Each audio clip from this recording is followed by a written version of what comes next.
Hypothetical battles. If US and India were to jointly attack China, how long will it take to defeat China and liberate Tibet? 2 scenarios. 1 reality, nukes, and 2 pseudo-reality, no nukes. Though as you will see, neither scenario is ever close to reality. Scenario 1. Winter is coming. Chinese intelligence community and spy satellites get a whiff of a possible US-Indian joint strike on China for some unknown reason. Some sources say it is to liberate Tibet, but the general staff dismissed it as misinformation. No one could possibly be so retarded. As China watches the US and India gather its military assets at rallying points, the Chinese president emails the following image to the US president, axing the Indian Prime Minister. Unfortunately, the conspirators, maybe the CIA or the NSA, intercepts and deletes the email. The US-Indian Strike Force launches its first airstrikes on known strategic missile sites and air defense assets. Of course, they do not get them all, and 1 hour later, New Delhi, New York City and Washington DC are hit by multiple nuclear-tipped ICBMs. Pakistan joins the party, hitting other Indian cities. And it turns out that the Americans also have dead man switches on their ICBMs on some Chinese cities, Beijing, Shanghai, Chengdu and Shenyang. It's a big place, also get hit. Unfortunately, in the confusion, some of the missiles go stray and hit St. Petersburg and Moscow, triggering Russian missiles to launch at Chinese and US cities. The French take a nap, and then fires their missiles. Hello, nuclear winter. But China is not defeated. Scenario 2, winter comes earlier. Instead of waiting for the inevitable, why not just fucking nuke them Chink bastards first? India and US nukes are launched at known Chinese ICBM sites, and unfortunately does not get them all, and Chinese nukes hit Indian and US cities. Pakistan also launches against India. Other nuclear powers are on their equivalent of DEFCON 1 and there may be accidental launches. Many people will die initially from the nuclear strikes, but the rest of the world dies a slow death from a long radioactive winter. But China is not defeated. Scenario 3, Queensberry rules for World War III. For some magical reason, nuclear weapons have been disabled globally via some god mode cheat code. And likely it would not just be the US and India vs China, but it would trigger a whole slew of mutual security treaties. So it would likely look like aggressors, US, South Korea, Japan, Taiwan, Vietnam, Philippines, and India defenders, China, Pakistan, North Korea sidelines, Russia, EU. But for simplicity's sake, let's also magically restrict the participants to US, India, and China since the question explicitly requested only those parties to join the party. No external help for any of the participants.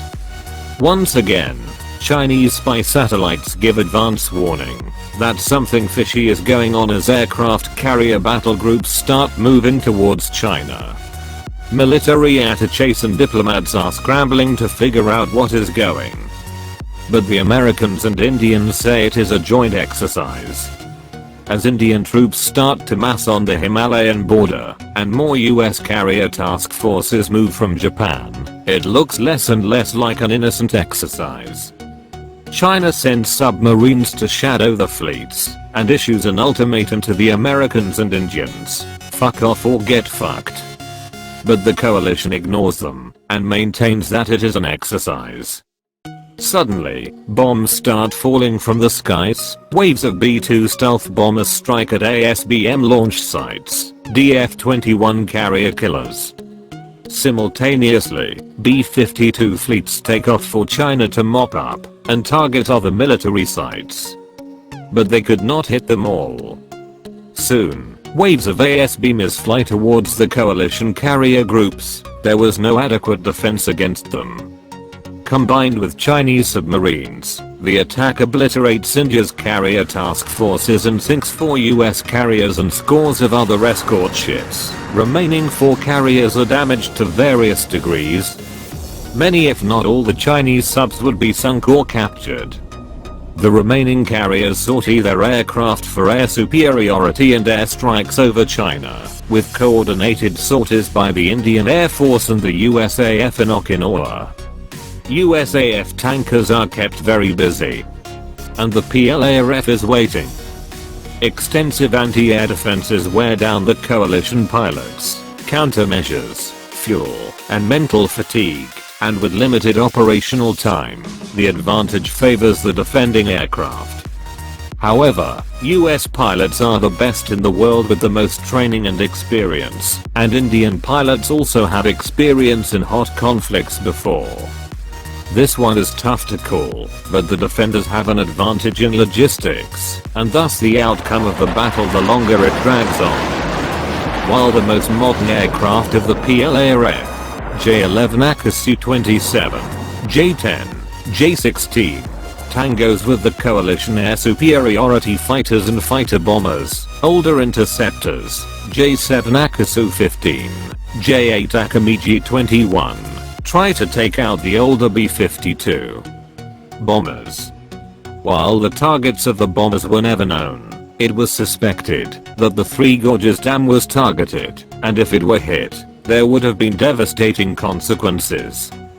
This motivates the PLARF drivers to do absolutely everything possible to bring down the bombers. All the B-52 were shot down with heavy losses from escorts and interceptors. After half a day of air combat missions, the coalition was unable to win air superiority over China, nor was it able to bomb it into submission. Without decisive air superiority, no land action was possible. Or at least in theory. Scenario 4, land campaign begins anyway. Ignoring established military strategy, India proceeds to attack China along its Himalaya border. The difference between 1962 and 2014 will be that China and India would both not hesitate to scramble their air forces. While the IAF attempts to wrestle control of the skies from the PLARF air superiority fighters, waves of fighter bombers from both sides attempt to strike at enemy positions. Chinese and Indian assets are comparable and the fight will ultimately come down to the drivers. However, the odds are not in India's favor. China has clear numerical superiority. The terrain also favors the defenders. The Indian invasion is stopped cold, unintended. If the US tries to invade from the sea, they also face heavy resistance from the PLARF, assuming that, even if the US has localized air superiority, the plan would be very difficult to defeat. It would be like Vietnam War all over again, but against a much better equipped army. Meanwhile in Lhasa and Dharamsala, life goes on. Its people having no idea about the violence that is being committed in their name. Scenario 5, win without fight, like Sun Tzu said. Logistics make or break battles. Upon detecting the buildup of the coalition military exercise forces, China promptly launches anti-satellite weapons to knock out the GPS system, while PLA hackers wreak havoc other military and intelligence communications. Without any means to coordinate the massive amount of military assets, the US and India calls off the attack. However, China's global image plummets as it is portrayed as a trigger-happy superpower keen on weaponizing space, and blamed for starting the Kessler syndrome in low Earth orbit. Conclusion. In all scenarios, China does not capitulate. And this is hardly surprising. Because while not all Chinese support their government, all Chinese support their country, especially in face of blatant aggression. Keep in mind that China had been humiliated by foreign powers for a century before the fall of the last dynasty. The PRC is sure as fuck not gonna let a repeat of history on their watch. Consequently, Chinese military doctrine is focused on total defense and had been designed with the US and India in mind. Attackers typically need a much larger numerical advantage to overwhelm defenders, and in conventional warfare, the US and India would not be able to bring to bear the full strength of its armed forces, because they are scattered around the world, and select all. Click on China. Would be very difficult to support logistically. If US and India were to jointly attack China, how long will it take to defeat China and liberate Tibet? It would take forever. Recommendation: a much wiser way to attack China to liberate Tibet is via misinformation warfare and plain old propaganda, which is what is actually happening now. In this case, Hollywood can project much more power and do more damage than any number of carrier task groups or nuclear missiles. Thank you for watching. Please like, comment, share, and